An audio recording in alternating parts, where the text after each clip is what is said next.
Trump की जीत के लिए पाई तरफ पैसा बहाने वाले एलन मस्क ने बड़ बोले, ट्रंप से बनाई दूरी। पाकिस्तान की शांति वार्ता प्रस्ताव पे भारत ने कहा, पहले भारत के मोस्ट वांटेड आतंकवादियों को सौंपे पाकिस्तान।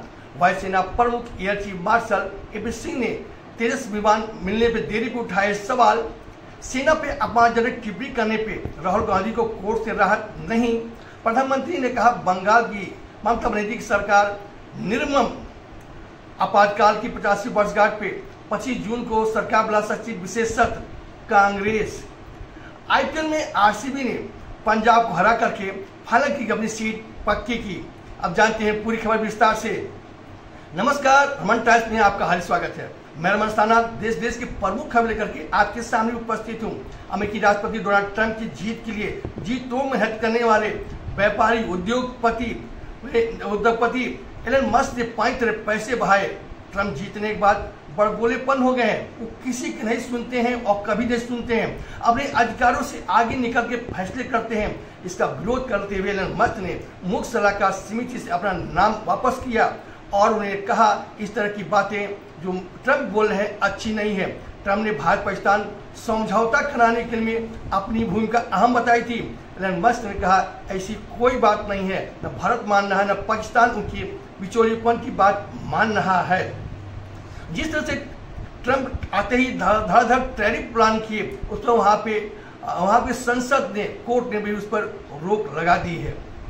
पाकिस्तान ने ऑपरेशन सिंदूर के बाद तीसरी बार शांति प्रस्ताव भारत के साथ करने को इच्छा जताई।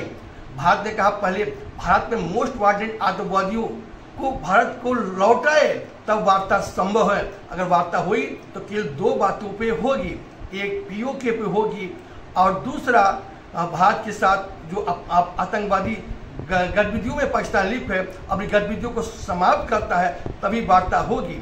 और भारत ने यह भी कहा, आतंक और बाकी साथ साथ नहीं चल सकती है, आतंक और व्यापार भी साथ साथ नहीं चल सकता है। एक नदी में खून और पानी एक साथ नहीं बह सकता है। इससे पाकिस्तान को अपनी आतंकवादी गतिविधियों पे विराम लगाना होगा, तभी वार्ता संभव है। वायुसेना air chief marshal AP Singh ने तेजस विमान मिलने में देरी पे उठाए सवाल। जैसा कि आपको मालूम है, तेजस विमान का निर्माण भारत में हो रहा है, लेकिन इंजन अमेरिका से आना है। अमेरिकी कंपनी ने मार्च 2024 में ही इंजन देने की पुष्टि की थी, समझौता किया था, लेकिन अभी तक इंजन न मिलने से तेजस विमान पड़ा का पड़ा रह जा रहा है। इस पर सेना प्रमुख ने आरोप सेना पे अपमानजनक टिप्पणी करने के मामले में हाईकोर्ट की इलाहाबाद हाईकोर्ट की लखनऊ बेंच ने साफ साफ उनको राहत देने से मना कर दिया है।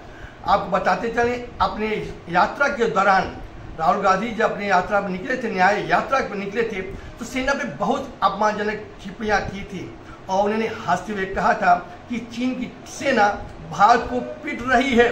इस अपमानजनक टिप्पणी को लेकर के उनके खिलाफ मुकदमा दर्ज है कि कोर्ट ने उन्हें राहत अभी तक नहीं दिया है। कल प्रधानमंत्री बंगाल के अलीपुर जिले में जनसभा को संबोधित करते हुए कहा कि जिस तरह से संदेश खाली में दलितों के खिलाफ घटनाएं घटी और ममता बनर्जी शांत नहीं। मुशीराबाद में जो घटनाएं घटी, वहां पे सरकार मौन थी, पुलिस मौन थी, पुलिस मूक दर्शक बनकर घटनाओं को देख रही थी। इससे पता चलता है सरकार निर्मम है। उन्हें आगे कहते हुए कहा कि मुशीराबाद में ममता बनर्जी की टीएमसी सरकार के नेता और खुद विधायक घर में आगजनी लूटपाट करा रहे थे और पुलिस और सरकार मौन थी। ये बताया जाता है ये निर्मम है, निर्लज्जतापूर्ण कार्य हो रहा था। भारत ने इस तरह से मोदी जी ने ममता बनर्जी को खूब घेरा और कहा कि आने वाला समय उनका नहीं होगा। भारत जनता समझ चुकी है उनकी नीति क्या है। उन्होंने केंद्र सरकार की जो भी नीतियां आई हैं, जो भी सुविधाएं हैं, वो जो उन्होंने जनता को देने से इनकार करती रही हैं। इससे जनता नाखुश भी है और भाजपा का आना वहां तय। आपातकाल की 50वीं वर्षगांठ 25-26 जून को सरकार बुला सकती विशेष सत्र, ये कहना है कांग्रेस कहती है कि इस समय भारत का मौजूदा वार्ता होना चाहिए था, विशेष सत्र होना चाहिए था। ऑपरेशन सिंदूर को लेकर के, लेकिन भाजपा इससे हट रही है और ये विशेषज्ञ बुलाने तैयार नहीं है। वो 25-26 जून को बुला करके आपातकाल पे बहस करेगी, ये ठीक नहीं है। कल आईपीएल में आरसीबी ने शानदार खेल का प्रदर्शन करते हुए पंजाब में ही पंजाब किंग को 8 विकेट से हरा दिया। पहले बल्लेबाजी करनी होती पंजाब ने धुआंधार बल्लेबाजी करने की चेष्टा में लगातार विकेट खोती रही और मात्र 14 ओवर 1 गेंद में 102 रन बना करके ऑल आउट हो गई। उधर आरसीबी आकर के संयम दिखाते हुए केवल 10 ओवर में ही अपने लक्ष्य को प्राप्त करके अपनी फाइनल की टिकट पक्की कर ली है। आज समाचार यहीं समाप्त हुआ, कल फिर मुलाकात होगी, तब तक मुझे इजाजत दीजिए। आपका दिन शुभ हो।